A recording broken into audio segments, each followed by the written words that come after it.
ಸಂಕ್ಷಿಪ್ತ ಕನ್ನಡ ವಾಲ್ಮೀಕಿ ರಾಮಾಯಣ. ಅಯೋಧ್ಯಾಕಾಂಡ. ದಶರಥನು ಅಷ್ಟರಲ್ಲಿ ಮಾರನೆಯ ದಿನ ನಡೆಯಬೇಕಾದ ರಾಮನ ಪಟ್ಟಾಭಿಷೇಕಕ್ಕೆ ಎಲ್ಲ ಏರ್ಪಾಡುಗಳನ್ನು ಮಾಡಿ ಮುಗಿಸಿ ಎಲ್ಲವೂ ಸರಿಯಾಗಿದೆ ಎಂದು ಖಚಿತಪಡಿಸಿಕೊಂಡು ತಾನೇ ಈ ಸಂಗತಿಯನ್ನು ತನ್ನ ಪ್ರೀತಿಯ ರಾಣಿಗೆ ಹೇಳಿ ಸಂತೋಷಪಡಿಸಬೇಕು ಎಂದುಕೊಂಡು ಕೈಕೇಯಿಯ ಅರಮನೆಗೆ ಬಂದನು. ನೋಡಿದರೆ ಅಲ್ಲಿ ಅವಳು ಇಲ್ಲ, ಎಲ್ಲಿ ಹುಡುಕಿದರೂ ಇಲ್ಲ. ತನ್ನ ಪ್ರೇಮದ ಪುತ್ಥಳಿಯನ್ನು ಕಾಣದೆ ರಾಜನಿಗೆ ನಿರಾಸೆಯಾಯಿತು. ಹಿಂದೆ ಯಾವಾಗಲೂ ಹೀಗಾದುದಿಲ್ಲ. ಮಾಡುವುದೇನು? ಕಂಚುಕಿಯು ಓಡೋಡಿ ಬಂದು ವಿನೀತನಾಗಿ ಕೈ ಜೋಡಿಸಿಕೊಂಡು, ರಾಣಿಯು ಏಕೋ ಸಿಟ್ಟಾಗಿ ಕೋಪಗೃಹವನ್ನು ಪ್ರವೇಶಿಸಿರುವಳು ಎಂದನು. ದಶರಥನಿಗೆ ಹಿಮ್ಮೆಟ್ಟಿದಂತಾಯಿತು. ಏನು ಮಾಡುವುದೆಂದು ತೋರದೆ ಅಲ್ಲಿಗೆ ಓಡಿದನು. ಅಲ್ಲಿ ಅವಳು ಭೂಮಿಯ ಮೇಲೆ ಬಿದ್ದುಕೊಂಡಿದ್ದಳು. ಸುತ್ತಲೂ ಚಂದ್ರನಿಲ್ಲದ ರಾತ್ರಿಯಲ್ಲಿನ ನಕ್ಷತ್ರಗಳಂತೆ ಆಭರಣಗಳು, ಹೂಗಳು ಚಲ್ಲಾಪಿಲ್ಲಿಯಾಗಿ ಬಿದ್ದಿದ್ದವು. ವೃದ್ಧ ರಾಜನು ತನ್ನ ಪ್ರಾಣಪ್ರಿಯೆಯನ್ನು ನೋಡಿದನು. ಸ್ವರ್ಗದಿಂದ ಕೆಳಕ್ಕೆ ಎಸೆಯಲ್ಪಟ್ಟ ದೇವತೆಯಂತೆ, ಬುಡಸಹಿತ ಕಿತ್ತೆಸೆದ ಬಳ್ಳಿಯಂತೆ, ಬಲೆಯಲ್ಲಿ ಸಿಕ್ಕಿಬಿದ್ದ ಜಿಂಕೆಯಂತೆ, ವಿಷಪೂರಿತ ಬಾಣದಿಂದ ಹೊಡೆಯಲ್ಪಟ್ಟ ಆನೆಯಂತೆ ಅವಳು ಅಲ್ಲಿ ಬಿದ್ದಿದ್ದಳು. ದಶರಥನು ಅವಳ ಬಳಿ ಹೋಗಿ ಮೈದಡವಿದನು. ಪ್ರೀತಿಭರಿತ ಅನುನಯದ ದನಿಯಿಂದ, ಕೈಕೇಯಿ, ನಿನಗೇನಾಯಿತು? ಯಾರಾದರೂ ಅಪಮಾನಿಸಿದರೆ ನೀನು ನೆಲದ ಮೇಲೆ ಧೂಳಿನಲ್ಲಿ ಮಲಗಿರುವುದನ್ನು ನಾನು ನೋಡಲಾರೆ. ಮೈಗೆ ಆಲಸ್ಯವೇ? ವೈದ್ಯರನ್ನು ಕರೆಸಲೇ? ಯಾರೇನು ಮಾಡಿದರೂ ಹೇಳು. ಕಣ್ಣೀರು ನಿನಗೆ ಶೋಭಿಸುವುದಿಲ್ಲ. ನಿರಪರಾಧಿಯನ್ನು ಶಿಕ್ಷಿಸಬೇಕೇ ಅಥವಾ ತಪ್ಪು ಮಾಡಿದವನನ್ನು ಶಿಕ್ಷಿಸದೆ ಬಿಡಬೇಕೇ? ನಾನು ಬದುಕಿರಬೇಕು ಎನ್ನುವುದಾದರೆ ನಿನ್ನ ಅಪೇಕ್ಷೆ ಏನು ಎಂಬುದನ್ನು ಹೇಳು. ನಿನ್ನ ನಗುಮುಖ ನೋಡದೆ ನಾನು ಬದುಕಿರಲಾರೆ. ನಿನ್ನನ್ನು ನಾನೆಷ್ಟು ಪ್ರೀತಿಸುವೆ ಎಂಬುದು ನಿನಗೆ ಗೊತ್ತು. ನಿನ್ನ ಇಷ್ಟವನ್ನು ಸಲ್ಲಿಸಲು ನನ್ನ ಪುಣ್ಯವನ್ನೆಲ್ಲ ಪಣವಾಗಿಡುತ್ತೇನೆ. ನಿನಗೇನೋ ಬೇಕು, ಕೇಳಲು ಹಿಂಜರಿಯುತ್ತಿದ್ದೀಯೇ. ಮೊದಲು ಮೇಲಕ್ಕೆದ್ದು ನಿನ್ನ ಅಪೇಕ್ಷೆಯನ್ನು ತಿಳಿಸು ಎಂದನು. ರಾಜನು ಇಷ್ಟು ಹೇಳಿದ ಮೇಲೆ ಕೈಕೇಯಿ ಮಾತನಾಡತೊಡಗಿದಳು. ನನಗೇನೂ ಆಲಸ್ಯವಿಲ್ಲ. ಯಾರೂ ನನ್ನನ್ನು ಅಪಮಾನಿಸಲೂ ಇಲ್ಲ. ನೀನು ಮಾತ್ರ ಮಾಡಬಹುದಾದ ಕಾರ್ಯವೊಂದು ಆಗಬೇಕೆಂದು ನನ್ನ ಇಷ್ಟ. ಈಗ ತಾನೇ ನನ್ನಿಷ್ಟವನ್ನು ಸಲ್ಲಿಸಿಯೇ ತೀರುವೆನು ಎಂದು ನೀನು ಹೇಳಿದೆ. ನಾನು ಕೇಳುವುದನ್ನು ಮಾಡುತ್ತೇನೆಂದು ನೀನು ಮಾತು ಕೊಡುವುದಾದರೆ ಹೇಳುತ್ತೇನೆ ಎಂದಳು. ಈ ಸುಂದರಿಯ ಮೋಹಪಾಶದಲ್ಲಿ ಸಿಲುಕಿದ್ದ ರಾಜನು ನಕ್ಕು ಅವಳನ್ನೇ ನೋಡುತ್ತಾ ಅವಳ ಮುಂಗುರುಳನ್ನು ನೇವರಿಸಿ, ಕೈಕೇಯಿ, ನಿನಗೆ ಗೊತ್ತು ನಾನೆಷ್ಟು ನಿನ್ನನ್ನು ಪ್ರೀತಿಸುವೆ ಎಂದು. ನೀನೇ ನನ್ನ ಸರ್ವಸ್ವ. ನಿನಗಿಂತ ಪ್ರೀತಿಪಾತ್ರರು ಯಾರಾದರೂ ಇರುವುದಾದರೆ ಅದು ನಮ್ಮ ಮಗು ರಾಮ. ಇದೋ ನೀನು ಕೇಳುವುದನ್ನು ಕೊಡುವೆನೆಂದು ರಾಮನ ಮೇಲೆ ಆಣೆಯಿಟ್ಟು ಪ್ರತಿಜ್ಞೆ ಮಾಡುತ್ತಿದ್ದೇನೆ. ನಿನಗೆ ಬೇಕಾದುದನ್ನು ಕೇಳು. ಹಾಗೂ ಈ ಕೋಪವನ್ನು ಬಿಟ್ಟು ಮೇಲೇಳು. ಕೈಕೇಯಿ, ಅವನನ್ನು ಸ್ವಲ್ಪ ಕಾಲ ನೋಡದೇ ಇದ್ದರೆ ಸಾಕು, ನನಗೆ ಪ್ರಾಣ ಹೋಗುವಂತಾಗುತ್ತದೆ. ಅವನ ಮೇಲೆ ನನ್ನ ಜೀವ ನಿಂತಿದೆ. ಅವನ ಮೇಲೆ ಆಣೆಯಿಟ್ಟು ಹೇಳಿದರೂ ಇನ್ನೂ ಅನುಮಾನವೇ? ನನ್ನ ಮೇಲೆ ಸಂದೇಹಿಸದೆ ಬೇಕಾದುದನ್ನು ಕೇಳು. ಮಾತು ಕೊಟ್ಟ ಮೇಲೆ ಮುಗಿಯಿತು ಎಂದನು. ಸುರುಳಿ ಬಿಚ್ಚಿಕೊಳ್ಳುತ್ತಿರುವ ಕಾಳಿಂಗ ಸರ್ಪದಂತೆ ಕೈಕೇಯಿ ನೆಲದ ಮೇಲಿಂದ ಎದ್ದು ರಾಜನನ್ನು ನೋಡಿದಳು. ಅವಳ ಕಣ್ಣುಗಳಲ್ಲಿ ವಿಜಯದ ಹೊಳಪಿತ್ತು. ದಶರಥನು ರಾಮನ ಮೇಲೆ ಆಣೆ ಇಟ್ಟಿರುವನಲ್ಲವೇ? ನಿನ್ನ ಮಾತಿಗೆ ಇಂದ್ರಾದಿ ದೇವತೆಗಳೇ ಸಾಕ್ಷಿಯಾಗಿರಲಿ. ಸೂರ್ಯಚಂದ್ರ ನಕ್ಷತ್ರಾದಿಗಳಿಂದ ಕೂಡಿದ ಅಂತರಿಕ್ಷವೇ ನನಗೆ ಸಾಕ್ಷಿ. ಭೂಲೋಕ ಸ್ವರ್ಗಲೋಕಗಳು ನಾನು ಹೇಳುವುದನ್ನು ಕೇಳಲಿ. ಒಮ್ಮೆಯೂ ಧರ್ಮಪಥವನ್ನು ಬಿಟ್ಟು ಹೋಗದ, ಒಮ್ಮೆಯೂ ಅಸತ್ಯವನ್ನಾಡದ ಈ ಮಹಾರಾಜನು ನಾನು ಕೇಳುವುದನ್ನು ಕೊಡುತ್ತೇನೆ ಎಂದಿರುವನು ಎಂದಳು ಕೈಕೇಯಿ. ತನ್ನ ಪ್ರತಿಜ್ಞೆಯನ್ನೇ ಎತ್ತಿ ಆಡುತ್ತಿರುವ ಅವಳನ್ನು ನೋಡಿ ಅಚ್ಚರಿಯಿಂದ ಮುಗುಳ್ನಕ್ಕ ದಶರಥ. ಕೈಕೇಯಿ ಮುಂದುವರೆಸಿದಳು, ಕೇಳು ಪ್ರಾಣನಾಥ, ಎಷ್ಟೋ ವರ್ಷಗಳ ಹಿಂದೆ ನಡೆದ ದೇವಾಸುರ ಯುದ್ಧದಲ್ಲಿ ಶಂಬರಾಸುರನನ್ನು ಸೋಲಿಸುವುದಕ್ಕೆಂದು ನಿನ್ನನ್ನು ಆಹ್ವಾನಿಸಿದ್ದರಲ್ಲವೇ? ಆಗ ನಾನು ನಿನ್ನ ಪ್ರಾಣವನ್ನು ಉಳಿಸುವುದಕ್ಕಾಗಿ ನೀನು ನನಗೆ 2 ವರಗಳನ್ನು ಕೊಟ್ಟಿದ್ದೆ. ನಾನು ನನಗೆ ಬೇಕಾದಾಗ ಅವುಗಳನ್ನು ಕೇಳುತ್ತೇನೆ, ಈಗ ಬೇಡ ಎಂದಿದ್ದೆ. ನೆನಪಿದೆಯೇ? ಅವುಗಳನ್ನು ಕೇಳಬೇಕಾದ ಕಾಲವೂ ಈಗ ಕೂಡಿ ಬಂದಿದೆ. ಮಹಾರಾಜ, ದಯವಿಟ್ಟು ನನಗೀಗ ಆ ವರಗಳನ್ನು ಕರುಣಿಸು. ನೀನು ನಿರಾಕರಿಸಿದರೆ ನಾನು ಪ್ರಾಣತ್ಯಾಗ ಮಾಡುತ್ತೇನೆ. ನೀನೀಗ ರಾಮನಿಗೆ ಯುವರಾಜ ಪಟ್ಟಾಭಿಷೇಕವನ್ನು ನಡೆಸಬೇಕೆಂದು ಎಲ್ಲ ಏರ್ಪಾಡನ್ನೂ ಮಾಡಿಕೊಂಡಿರುವೆ. ಅವುಗಳನ್ನೇ ಬಳಸಿ ರಾಮನ ಬದಲಿಗೆ ಭರತನಿಗೆ ಪಟ್ಟಾಭಿಷೇಕ ಮಾಡು. ಇದು ನನಗೆ ಬೇಕಾದ ಒಂದು ವರ. ರಾಮನು ಕೃಷ್ಣಾಜಿನವನ್ನೋ ಮರದ ತೊಗಟೆಯನ್ನೋ ಧರಿಸಿ ದಂಡಕಾರಣ್ಯಕ್ಕೆ ಹೋಗಿ 14 ವರ್ಷ ಕಾಲ ಕಳೆಯಲಿ. ಇದು ನನಗೆ ಬೇಕಾದ 2ನೆಯ ವರ. ರಾಮನು ಇಂದೇ ಈ ಕ್ಷಣವೇ ಕಾಡಿಗೆ ಹೋಗಬೇಕು. ನಾಳೆಯೇ ಭರತನಿಗೆ ಕಿರೀಟಧಾರಣೆಯಾಗಬೇಕು. ನೀನು ಮಾತು ಕೊಟ್ಟಿದ್ದೀಯೇ, ಅದನ್ನು ಉಳಿಸಿಕೊಳ್ಳುವುದೂ ಬಿಡುವುದೂ ನಿನ್ನ ಕೈಯಲ್ಲೇ ಇದೆ. ವರಗಳನ್ನು ನಿರಾಕರಿಸಿ ನಿನ್ನ ವಂಶದ ಕೀರ್ತಿಗೆ ಕಳಂಕ ತರಬೇಡ. ಸಿಡಿಲು ಬಡಿದಂತಾಯಿತು ದಶರಥನಿಗೆ. ಆಶ್ಚರ್ಯದಿಂದ ಮಾತೇ ಹೊರಡಲಿಲ್ಲ. ಕೈಕೇಯಿಯ ಮಾತು ಅರ್ಥವಾಗುತ್ತಲೂ ಇದ್ದಕ್ಕಿದ್ದಂತೆ ಮೂರ್ಛೆ ಹೋದನು. ಸ್ವಲ್ಪ ಹೊತ್ತಿನಲ್ಲೇ ಎಚ್ಚರಗೊಂಡು, ನಾನೇನು ಕನಸು ಕಾಣುತ್ತಿರುವೆನೆ, ಅಥವಾ ನನಗೆ ಬುದ್ಧಿಯೇ ಕೆಟ್ಟು ಹೋಯಿತೆ? ಹಿಂದಿನ ಜನ್ಮದಲ್ಲಿ ನಡೆದ ಘಟನೆ ನೆನಪಿಗೆ ಬರುತ್ತಿದೆಯೇ? ಜ್ವರದ ಸನ್ನಿಯಲ್ಲಿ ಕೈಕೇಯಿ ಹೀಗೆಂದಳು ಎಂದು ಭ್ರಮೆಯಾಗುತ್ತಿದೆಯೇ ಎಂದು ಕೈಕೇಯಿಯ ಕಡೆಗೆ ಆರ್ತನಾಗಿ ನೋಡಿದನು. ಅವಳು ಅವನ ಉತ್ತರವನ್ನು ನಿರೀಕ್ಷಿಸುತ್ತಾ ಸುಮ್ಮನೆ ಇದ್ದಳು. ಅವನು ಹುಲಿಯನ್ನು ನೋಡಿದ ಹುಲ್ಲೆಯಂತೆ ಗಡಗಡನೆ ನಡುಗಿದನು. ಇದು ಕೆಟ್ಟ ಕನಸಲ್ಲ, ಎಚ್ಚರವಿರುವ ಸ್ಥಿತಿಯೇ ಎಂಬುದು ಮನವರಿಕೆಯಾಯಿತು. ತೀವ್ರ ಕಳವಳದಿಂದ ಮಾತನ್ನೇ ಆಡಲಾರದಾದನು. ಹಾವಾಡಿಗನ ಪುಂಗಿಯ ನಾದಕ್ಕೆ ತಲೆದೂಗುತ್ತಾ ಚಲನೆ ಕಳೆದುಕೊಂಡ ಹಾವಿನಂತೆ ಆದನು. ಪ್ರಾಣತ್ಯಾಗ ಮಾಡುತ್ತಿರುವವನಂತೆ ನಿಟ್ಟುಸಿರು ಬಿಡುತ್ತಾ ನೆಲದ ಮೇಲೆ ಕುಳಿತನು. ಮಾತನಾಡಲು ಯತ್ನಿಸಿದರೂ ದುಃಖದಿಂದ ಸಾಧ್ಯವಾಗದೆ ಪುನಃ ಮೂರ್ಛೆ ಹೋದನು. ಎಷ್ಟೋ ಹೊತ್ತಿನ ಮೇಲೆ ಎಚ್ಚರ ಬಂದಿತು. ದುಃಖದ ಜಾಗದಲ್ಲಿ ಕೋಪ ಉದಯಿಸಿತು. ಕೈಕೇಯಿಯ ಕಡೆ ನೋಡಿ, ಎಂಥ ಕ್ರೂರಿ ಹೆಂಗಸು ನೀನು! ಇಷ್ಟು ಕೆಟ್ಟವಳೆಂದು ನನಗೆ ಈವರೆಗೂ ಗೊತ್ತಿರಲಿಲ್ಲ. ನೀನು ನಮ್ಮ ವಂಶವನ್ನು ನಾಶ ಮಾಡುವುದಕ್ಕೆ ಬಂದಿರುವಂತೆ ಕಾಣುತ್ತದೆ.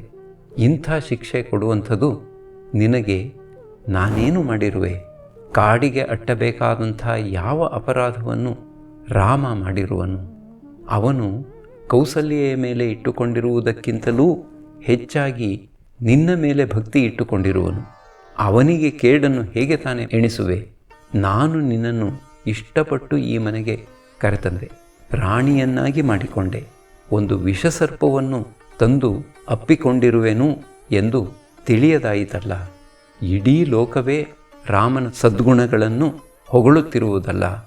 ಅವನಲ್ಲಿ ಯಾವ ತಪ್ಪನ್ನು ಕಂಡು ನೀನು ದ್ವೇಷಿಸಲು ಆರಂಭಿಸಿದೆ? ರಾಮನನ್ನು ಏಕೆ ಕಾಡಿಗೆ ಅಟ್ಟಿದೆ ಎಂದು ಯಾರಾದರೂ ಕೇಳಿದರೆ ನಾನು ಏನು ಹೇಳಲಿ? ಕೌಸಲ್ಯೆ ಸುಮಿತ್ರೆಯರು ಇಲ್ಲದೆ ಇರಬಲ್ಲೆ, ರಾಜ್ಯವೂ ಇಲ್ಲದೆಯೂ ಇರಬಲ್ಲೆ. ಆದರೆ ನಾನು ರಾಮನನ್ನು ಬಿಟ್ಟು ಇರಲಾರೆ.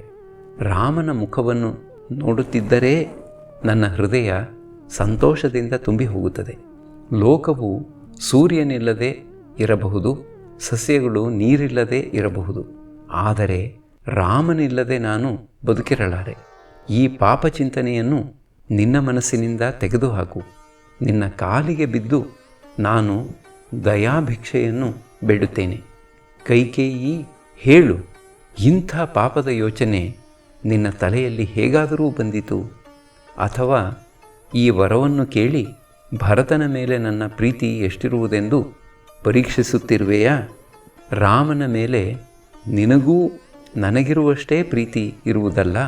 ನಿಮಗೆ ಹೇಗೋ ನನಗೂ ರಾಮನೇ ಹಿರಿಯ ಮಗ ಎಂದು ನೀನೇ ಯಾವಾಗಲೂ ಹೇಳುತ್ತಿರುತ್ತಿದ್ದೆಯಲ್ಲ. ಯಾರೋ ಅವನ ವಿರುದ್ಧವಾಗಿ ನಿನ್ನ ಮನಸ್ಸಿನಲ್ಲಿ ವಿಷ ಊರಿದ್ದಾರೆ. ಅದರಿಂದಲೇ ನೀನು ನನ್ನನ್ನು ಹೀಗೆ ಹಿಂಸಿಸುತ್ತಿರುವೆ. ನಿನ್ನ ಮಾತಿಗೆ ಒಪ್ಪಿದರೆ ಇಕ್ಷ್ವಾಕು ವಂಶಕ್ಕೆ ಕಳಂಕ. ಇಂಥ ಕ್ರೂರ ವಾಕ್ಯಗಳನ್ನು ನೀನು ನುಡಿದಿರುವೆ ಎಂದು ನನಗೆ ಇನ್ನೂ ನಂಬಲೇ ಆಗುತ್ತಿಲ್ಲ. ನನ್ನ ಸುಖದ ಬಗ್ಗೆ ನೀನು ಎಷ್ಟೊಂದು ಕಾಳಜಿ ವಹಿಸುತ್ತಿದ್ದೆ. ಇಂದು ನೀನು ನೀನಾಗಿ ಉಳಿದಿಲ್ಲ. ನಿನ್ನ ಮೂರ್ಖತನ ನಿನಗೇ ತಿಳಿಯದಾಗಿದೆಯಲ್ಲ. ಭರತ ರಾಮ ಇಬ್ಬರೂ ನಿನಗೆ ಪ್ರಿಯರೇ. ಅದು ಹೇಗೆ ರಾಮ 14 ವರ್ಷ ಕಾಡಿಗೆ ಹೋಗುವುದನ್ನು ಕಲ್ಪಿಸಿಕೊಂಡೆ? ಇಲ್ಲಿರುವ ಯಾರೂ ಯಾವಾಗಲೂ ರಾಮನಲ್ಲಿ ಏನೊಂದು ತಪ್ಪನ್ನೂ ಕಂಡವರಲ್ಲ. ಸತ್ಯವಂತನಾದ ಅವನನ್ನು ಕಂಡರೆ ಎಲ್ಲರಿಗೂ ಪ್ರೀತಿ. ಮಹಾವೀರನಾದ ಅವನನ್ನು ಕಂಡರೆ ಶತ್ರುಗಳು ಭಯಪಡುವರು. ಪ್ರೀತಿ ಔದಾರ್ಯಗಳಿಂದ ಅವನು ಜನರೆಲ್ಲರ ಮನಸ್ಸನ್ನು ಗೆದ್ದಿರುವನು. ಕೈಕೇಯಿ, ಕ್ಷಣಕಾಲ ರಾಮನ ಚಿನ್ನದಂತಹ ಗುಣಗಳನ್ನು ಪರಿಭಾವಿಸು. ಅವನ ನಿಸ್ವಾರ್ಥ, ಜಿತೇಂದ್ರಿಯತ್ವ, ವಿನಯ, ಬುದ್ಧಿವಂತಿಕೆ, ವಿವೇಕ, ಎಲ್ಲಕ್ಕಿಂತ ಎಲ್ಲರಿಗೂ ಪ್ರಿಯವಾಗುವ ಅವನ ನಡತೆ, ನೀನೇ ಇವುಗಳ ಬಗ್ಗೆ ನನಗೆ ಹೇಳುತ್ತಿದ್ದೆ. ಇಂಥ ನೀನು ಅವನನ್ನು ಕಾಡಿಗೆ ಕಳುಹಿಸಬೇಕು ಎನ್ನುತ್ತಿರುವೆಯಲ್ಲ. ನಾನು ಒಂದೇ ಒಂದು ಸಲವೂ ನನ್ನ ರಾಮನನ್ನು ಗದರಿಸಿಲ್ಲ. ಈಗ ನಿನ್ನ ಪ್ರೀತ್ಯರ್ಥವಾಗಿ ಹೇಗೆ ಅನ್ಯಾಯ ಮಾಡಲಿ? ರಾಮ ಹೊರಟು ಹೋದ ಮೇಲೆ ಲೋಕದಲ್ಲಿ ನನಗೆ ಉಳಿಯುವುದು ಏನು? ಕೈಕೇಯಿ, ನಾನು ನನ್ನ ಜೀವನದ ಸಂಧ್ಯೆಯನ್ನು ತಲುಪಿದ್ದೇನೆ. ನಾನು ಮುದುಕ. ನಿನ್ನ ಮಾತಿನ ಪ್ರಹಾರ ತಡೆದುಕೊಳ್ಳಲಾರೆ. ನನ್ನ ಮೇಲೆ ದಯವಿಟ್ಟು ನಿನ್ನ ಮನಸ್ಸನ್ನು ಬದಲಾಯಿಸು. ನನ್ನದಾಗಿರುವ ಏನನ್ನು ಬೇಕಾದರೂ ನಿನಗೆ ಕೊಡುತ್ತೇನೆ. ಆದರೆ ರಾಮ ನನ್ನನ್ನು ಬಿಟ್ಟು ಹೋಗಬಾರದು ಎಂಬುದನ್ನಷ್ಟು ಕರುಣಿಸು ಎಂದು ಆರ್ತನಾಗಿ ಬೇಡಿಕೊಂಡರು. ದಶರಥನು ದುಃಖ ಸಾಗರದಲ್ಲಿ ಮುಳುಗುತ್ತಿದ್ದ.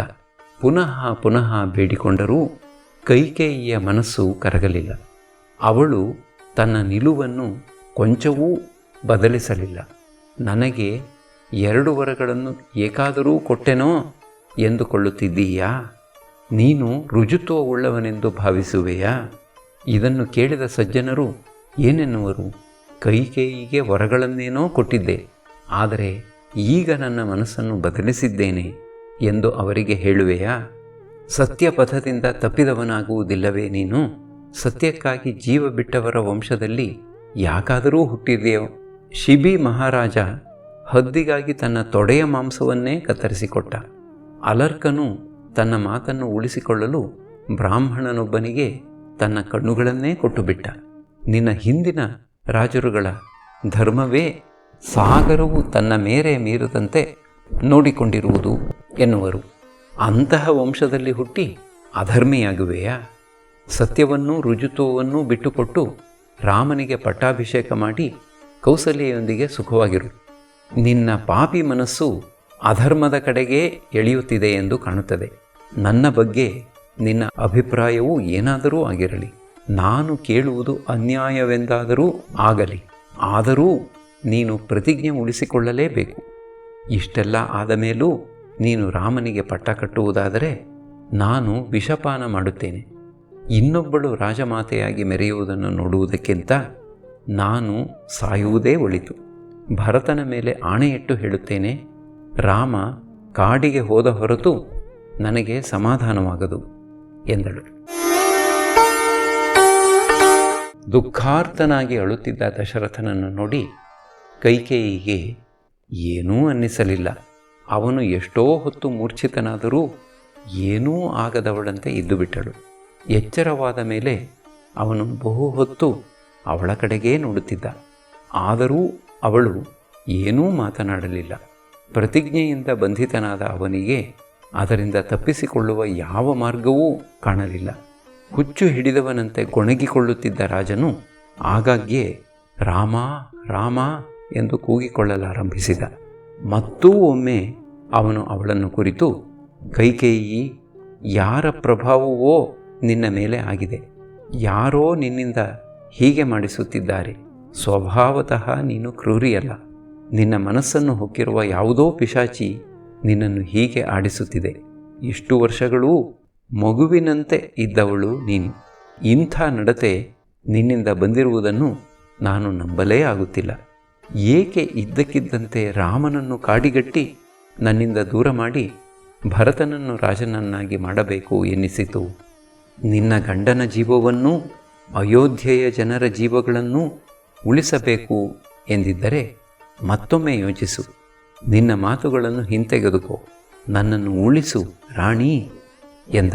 ಅವಳು ತನ್ನ ಪಟ್ಟನ್ನು ಬಿಡುವುದಿಲ್ಲ ಎಂದು ಅವನಿಗೆ ಮನವರಿಕೆಯಾಯಿತು.